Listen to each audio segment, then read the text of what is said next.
ফজরের আজানের পর একটি দোয়া 40 বার পড়লে আল্লাহ গুপ্তধন দান করবেন। আল্লাহ তাআলা আপনাকে এমন সম্পদ দিবেন আপনি কল্পনাও করতে পারবেন না। আল্লামা ইবনে তাইমিয়া রাহমাতুল্লাহ আলাইহি এই আমলটির কথা জানিয়ে দিয়েছেন।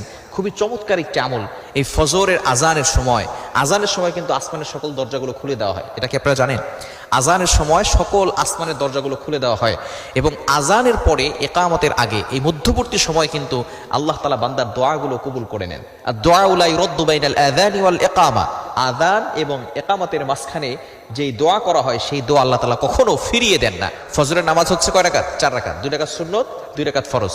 সুন্নতের পরে এবং ফরজের আগে মধ্যবর্তী সময় আপনি এই দোয়াটা 40 বার পড়বেন। দোয়াটি হচ্ছে ইয়া হাইয়ু ইয়া কাইয়ুম লা ইলাহা ইল্লা আনতা বিরহমাতিকা আস্তাগীথ।